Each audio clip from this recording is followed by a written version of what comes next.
आज की वीडियो काफ़ी इंटरेस्टिंग होने वाली है क्योंकि हमारा आज का टॉपिक है स्किन, हेयर एंड नेल्स। इनकी हेल्थ का कैसे ध्यान रखा जाए, तो आइए जानते हैं। नमस्ते, मैं हूँ डाइटिशियन शीतल और स्वागत करती हूँ आपका अपने चैनल पोषण में, पोषण दैट क्योर्स एंड हील्स। आपके स्किन, हेयर और नेल्स को लगभग एक ही तरह का पोषण चाहिए होता है क्योंकि जो ये पोषण है, न्यूट्रिशन, ये एक रिफ्लेक्शन होता है आपकी स्किन का और आपकी स्किन एक रिफ्लेक्शन है आपकी जनरल हेल्थ का। अगर आपकी जनरल हेल्थ बहुत अच्छी है या ओवरऑल अच्छी है तो आपकी स्किन पर वो रिफ्लेक्ट होगा, आपकी स्किन ग्लो करेगी, स्किन पर ज़्यादा फ्रेकल्स, पिंपल्स और डिहाइड्रेशन के साइंस नहीं होंगे। तो आपके स्किन की हेल्थ दो फैक्टर्स पर डिपेंड करती है। एक है इंट्रिंसिक फैक्टर और दूसरा एक्सट्रिंसिक फैक्टर। इंट्रिंसिक फैक्टर होता है क्रोनोलॉजिकल एजिंग, जो आपके सेल्स और टिश्यूज की एजिंग के साथ जो एक नेचुरल प्रोसेस है, तो इसके साथ जो आपके स्किन में बदलाव आते हैं, जो केमिकल चेंजेस होते हैं, उन बदलाव को इंट्रिंसिकली कंट्रोल नहीं किया जा सकता, वो आउट ऑफ अवर कंट्रोल होते हैं। और दूसरा फैक्टर है एक्सट्रिंसिक फैक्टर, जिसमें आपका एनवायरमेंटल फैक्टर्स आते हैं, जैसे आपका पोल्यूशन हो गया, देन यूवी रेज का कितना एक्सपोजर है, देन कुछ लोगों में स्मोकिंग, और फिर लाइक आपका ऊट पटांग बाहर का खान पीन।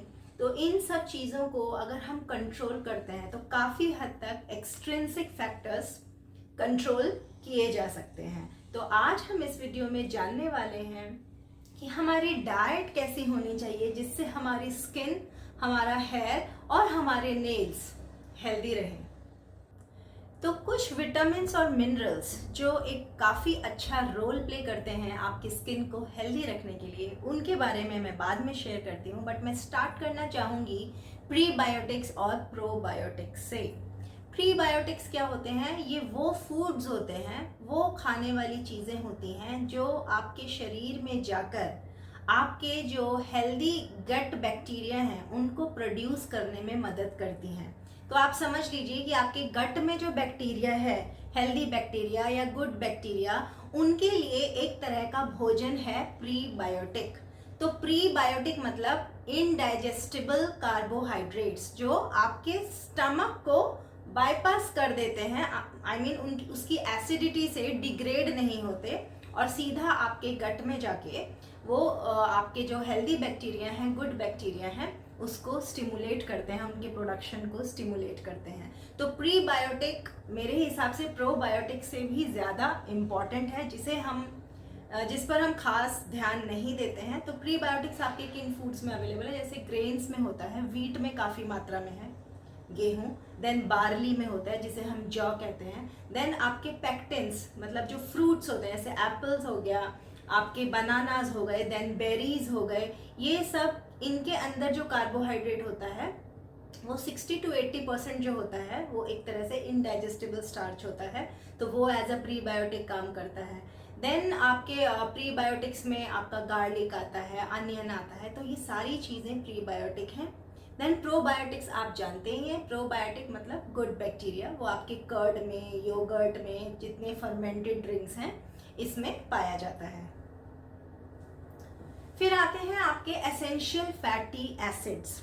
Essential fatty acids basically omega 3 और ओमेगा 6। ओमेगा 3 और ओमेगा 6 इन दोनों का रेशो अगर बैलेंस्ड रहेगा हमारे स्किन में, ब्लड में, टिश्यूज में, तो हमारी स्किन हेल्दी रहेगी। तो ओमेगा 6 और ओमेगा 3 आपके वॉलनट्स में प्रेजेंट होते हैं, फ्लैक्स सीड्स में प्रेजेंट, चिया सीड्स में प्रेजेंट होते हैं, सीसमी सीड्स में प्रेजेंट होते हैं, leafy vegetables, fish, mostly sea food में प्रेजेंट होता है। देन आते हैं आपके कैरोटिनॉइड्स। कैरोटिनॉइड्स ऐसे प्लांट फूड्स होते हैं, बेसिकली दो टाइप्स के कैरोटिनॉइड्स, जो एक है जिसमें से लाइकोपीन और दूसरा है बीटा कैरोटीन।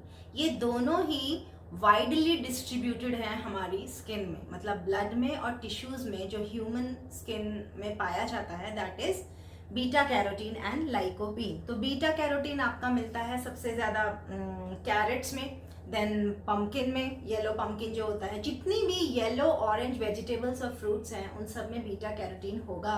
रेड कैरेट्स जो अभी सीजन में है, इनमें स्वीट पोटैटो में बीटा कैरोटीन होता है, और लाइकोपीन आपके टोमेटोज में होता है, वाटरमेलन में होता है, अगेन रेड कैरेट्स में होता है। तो लाइकोपीन और बीटा कैरोटीन्स ये दोनों ही कैरोटीनॉइड्स ग्रुप के अंदर आते हैं, तो इनसे भरी हुई चीज़ें आप ज़रूर खाएं। तो ये तो थी कैरोटीनॉइड्स की बात। देन दो मोस्ट इम्पॉर्टेंट विटामिन आते हैं जो कि यूजुअली ऑलमोस्ट बॉडी के हर प्रोसेस में काम आते हैं, वो है विटामिन सी और विटामिन डी। मेरी मोस्टली वीडियोस में विटामिन सी और विटामिन डी का सबसे ज़्यादा मेंशन रहता है, बिकॉज ये दो ऐसे इम्पॉर्टेंट विटामिन हैं जिन्हें हम most of the time ignore कर देते हैं। तो विटामिन सी आप सिंस वाटर सॉल्युबल विटामिन है तो इसको डेली कंज्यूम करना मस्ट है, क्योंकि ये वाटर सॉल्युबल है तो डेली ये आपके यूरिन में निकल जाता है, बॉडी इसको स्टोर नहीं करती। विटामिन बी को on the other hand vitamin D skin में सिंथेसाइज होता है और स्टोर भी होता है आपके लिवर में। तो विटामिन सी और विटामिन डी, देन हम विटामिन डी आपको सन एक्सपोजर से मिलेगा ऑब्वियसली, बट जिन रीजन्स में जहाँ पे सन एक्सपोजर नहीं मिलता है ज़्यादा लंबे समय तक या कम मात्रा में मिलता है, वहाँ पर आप विटामिन डी के फूड सोर्सेज जैसे सी फूड में, एग योक में, फोर्टिफाइड विटामिन डी फूड्स में आप ले सकते हैं, उससे मिल सकता है। और विटामिन सी आपके सारे सिट्रस फ्रूट्स में होता है, बेल पेपर्स शिमला मिर्च में होता है, देन आपके धनिए में होता है, आपकी चिलीज में होता है। तो विटामिन सी के तो काफ़ी सारे फूड सोर्सेज हैं। आप कुछ भी दिन में 1 या 2 अगर सिट्रस फ्रूट भी खाते हैं या ग्रीन लीफी वेजिटेबल्स खाते हैं, बेल पेपर्स खाते हैं, तो उससे आपकी पूर्ति हो जाएगी। बॉडी की जितनी रिक्वायरमेंट है वो आपकी डेली बेसिस पे पूरी हो जाएगी। और विटामिन सी का सप्लीमेंट लेने की मोस्ट ऑफ द टाइम ज़रूरत नहीं पड़ती है, बट आजकल देखा गया है विटामिन डी के सप्लीमेंट्स लोग ले रहे हैं, क्योंकि विटामिन डी, क्योंकि मोस्टली लोगों का स्किन सन एक्सपोजर हो नहीं रहा है, तो ज़्यादातर काम इंडोर्स होने लग गया है। बच्चे मोस्ट ऑफ टाइम या तो स्कूल में रहते हैं या फिर घर आने के बाद इंडोर्स ही रहते हैं, आउटडोर एक्टिविटीज़ कम हो गई हैं। और एडल्ट्स का भी यही है, most of the times indoor ही उनका काम होता है, लाइक ऑफिसेज में। तो आउटडोर एक्टिविटीज़ कम होने की वजह से स्किन का सन एक्सपोजर कम हो गया है। तो विटामिन डी के सप्लीमेंट्स लेने पड़ते हैं, वो आप अपने किसी भी हेल्थ केयर प्रोफेशनल से पूछ कर ले सकते हैं या प्रिस्क्राइब करा सकते हैं। इस बात का ध्यान रखिए कि कोई भी सप्लीमेंट अपनी मर्जी से ना लें, आप हमेशा अपने फिजिशियन या फैमिली डॉक्टर के पास जाएं, उनसे प्रिस्क्राइब करवाएं और तभी लें। फिर आते हैं हम एक बहुत इम्पॉर्टेंट ग्रुप ऑफ फूड्स जिसे हम कहते हैं पॉलीफिनॉल्स। पॉलीफिनॉल में एक काफ़ी इंटरेस्टिंग जो हमारा स्पाइस है जो इंडियन किचन में होता है, दैट इज हल्दी, टर्मरिक, जिसमें करक्यूमिन होता है। करक्यूमिन एक तरह का पॉलीफिनॉल है जो हमारे बॉडी में जितना भी इन्फ्लेमेशन है उसको सप्रेस करता है। किसी भी टाइप का इन्फ्लेमेशन अगर एक्यूट है तो उसे सप्रेस करने में मदद करेगा और काफ़ी इफ़ेक्टिव भी है उसको सप्रेस करने के लिए। लेकिन अगर इन्फ्लेमेशन क्रोनिक है, मीन्स काफ़ी लंबे समय तक है, तो भी करक्यूमिन उसको सप्रेस करने उसको इरेडिकेट करने में हेल्प करता है, बट इट टेक्स टाइम, धीरे धीरे समय लगेगा, क्योंकि इन्फ्लेमेशन काफ़ी लंबे समय तक बॉडी में बनी है। इन्फ्लेमेशन के ऊपर एक टोटली अलग वीडियो, पूरी डिटेल में मैं एक सेपरेट वीडियो बनाऊंगी, आप उसको देख लीजिएगा। बट आज की वीडियो में एक थोड़ा सा मेंशन करूंगी। तो हल्दी आपके स्किन के लिए बहुत ही अच्छी है, बहुत ही लाभदायक है, सिर्फ ऊपर से टॉपिकली लगाने के लिए नहीं। अगर आप अप्लाई करते हैं देन वो तो ठीक ही है, लेकिन अगर आप उसको अंदर से भी लेते हैं तो भी आपके लिए हल्दी काफ़ी अच्छी है। लेकिन जब भी आप हल्दी लेंगे तो हल्दी को पेपर के साथ, ब्लैक पेपर के साथ ज़रूर कंबाइन करिए, क्योंकि हल्दी की जो एफिकेसी है, जो उसकी डाइजेस्टिबिलिटी है, जो उसका बायो एक्टिव कंपोनेंट है करक्यूमिन, उसकी बायो अवेलेबिलिटी बढ़ जाएगी बॉडी के अंदर अगर आप साथ में ब्लैक पेपर, एक पिंच ऑफ ब्लैक पेपर अगर आप उस हल्दी वाले पानी के साथ जो आप बॉयल करके ले रहे हैं, अब पिंच ऑफ ब्लैक पेपर उसमें डालेंगे तो करक्यूमिन की बायो अवेलेबिलिटी बढ़ जाती है। अब आते हैं प्रोटीन पर। प्रोटीन अगेन आपके स्किन के लिए बहुत अच्छा है। क्यों? क्योंकि वो आपके स्किन में न्यू सेल्स को जनरेट करता है, और जो आपके डैमेज सेल्स हैं, जो इंजर्ड टिश्यूज हैं या सेल्स हैं, उसे रिपेयर करने में भी काम करता है। तो डेली बेसिस पे आपके डाइट में 50 to 60 ग्राम्स ऑफ प्रोटीन होना ही चाहिए। ऑल्दो थेराप्यूटिकली जब हम कैलकुलेट करते हैं तो थेराप्यूटिक डोजेज होती हैं 1 ग्राम टू 1.2 1.5 ग्राम्स पर केजी बॉडी वेट, लेकिन वो सर्टेन मेडिकल कंडीशंस में ही होते हैं। बट अगर आप इन जनरल ले रहे हैं तो 1 ग्राम पर केजी बॉडी वेट के हिसाब से, अगर आप 50 केजी हैं तो 50 ग्राम्स प्रोटीन पर डे में आपको खाना है। अब आप चाहे वो 50 grams protein through out the day, जो भी डिफरेंट प्रोटीन सोर्सेज हैं, आपके दालें हैं, सोक्ड चना है, देन लेग्यूम्स हैं, स्प्राउट्स हैं, देन आपके क्या बोलते हैं वो है मिल्क है, पनीर है, व्हाटएवर कॉटेज चीज़ है, कर्ड है, इन सब चीज़ों में कुछ ना कुछ मात्रा में प्रोटीन प्रेजेंट होता है। तो आप इसको इक्वली डिस्ट्रीब्यूट करके 50 ग्राम्स ऑफ प्रोटीन की रिक्वायरमेंट होती है एक इंडिविजुअल की पर डे में, तो वो आप ले सकते हैं। तो प्रोटीन एक इम्पॉर्टेंट रोल प्ले करता है। कोलैजन जो एक तरह का प्रोटीन है जो हमारे स्किन के लिए बहुत यूजफुल है, तो कोलैजन की सिंथेसिस के लिए हमें ये सब प्रोटीन रिच डाइट लेनी चाहिए। कोशिश कीजिए कि आपकी जो डाइट हो, रेगुलर डाइट हो, वो प्लांट बेस्ड हो, क्योंकि जो प्लांट बेस्ड प्रोटीन होते हैं वो उनका जो स्ट्रक्चर होता है वो आपके स्किन में प्रेजेंट प्रोटीन के स्ट्रक्चर को काफ़ी मिमिक करता है। तो प्लांट बेस्ड प्रोटीन प्रेफरेबली आपको डाइट में इंक्लूड करना चाहिए।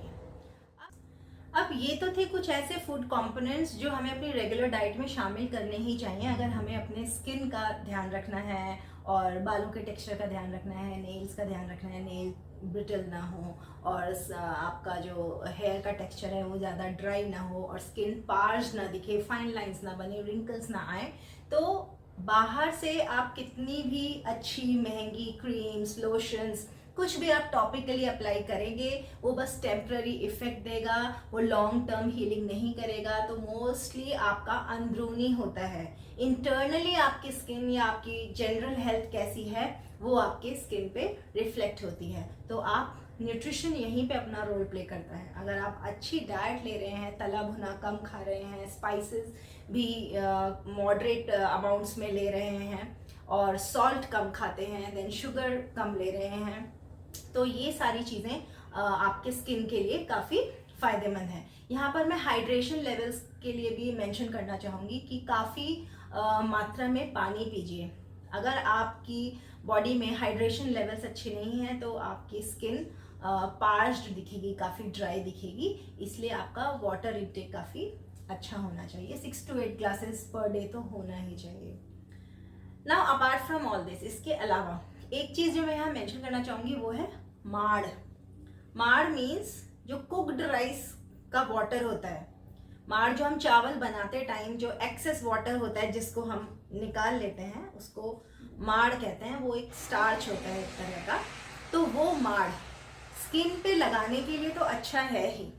बहुत से लोग लाइक इंटरनेट फ्लडेड है कि आप राइस वाटर से स्किन धोइए या अपने बालों को धोइए, तो वो अगर आप करेंगे इट्स गुड, नहीं भी करेंगे तो भी इट्स फाइन। लेकिन अगर आप उस माड़ को पी लेते हैं, इफ नॉट ऑलवेज लेकिन ऑलमोस्ट डेली चावल बनता ही है घर में, तो 2 या 3 दिन भी अगर आप हफ्ते में उसको पीते हैं तो वो आपके स्किन को अंदर से हील भी करेगा और सपल बनाएगा, हेल्दी बनाएगा और मॉइस्चराइज्ड रखेगा। तो this is one thing which I wanted to mention. छोटे बच्चे को जब 6 मंथ्स के बाद जब उसको वीनिंग के टाइम जब उसको कॉम्प्लीमेंट्री फूड्स से इंट्रोड्यूस किया जाता है तो उस टाइम बच्चे को कुक्ड राइस और उसी राइस का जो पानी होता है माड़ के साथ माड़ और चावल मैश करके खिलाया जाता है। So it is so rich, it is so potent, उसमें इतनी ताकत होती है क्योंकि उसी के अंदर सारे मिनरल्स होते हैं जो राइस के ब्रांड में प्रेजेंट होते हैं। तो वो जो माड़ है, वो स्टार्च, वो आपके स्किन के लिए, इनफैक्ट आपकी ओवरऑल हेल्थ के लिए बहुत अच्छा है, आपके स्टमक के लिए, आपके गट के लिए भी काफ़ी अच्छा है। आई होप आपको आज की वीडियो का कंटेंट अच्छा लगा होगा और अगर आप मेरी बताई हुई बातों पे थोड़ा ध्यान करेंगे, 2 से 3 महीने मिनिमम अगर आप रिलीजियसली इन चीज़ों को अपनी डाइट में इंक्लूड करते हैं तो डेफिनेटली आपको फ़र्क दिखेगा अपनी ओवरऑल हेल्थ में। Not only skin, hair, nails, आपको अंदर से भी काफ़ी हेल्दी महसूस होने लगेगा, लाइट महसूस होने लगेगा। So this was one thing. तो अगर आप चाहते हैं कि मैं आपसे और इस तरह की कुछ वीडियोस बनाऊं, कुछ ऐसी बातें शेयर करूं, आपको दवाइयों से भी बचे रहना पड़े, सेहतमंद बने रहना पड़े और आप यूथफुल दिखें, आपकी स्किन यूथफुल दिखे, तो आप मेरे साथ रेगुलर बने रहिए और मेरे चैनल को सब्सक्राइब कीजिए। अगर अभी तक नहीं किया है, लाइक कीजिए, शेयर कीजिए। तब तक मैं आपसे विदा लेना चाहूँगी। धन्यवाद और फिर दोबारा मिलती हूँ किसी नए टॉपिक के साथ। सी यू अगेन।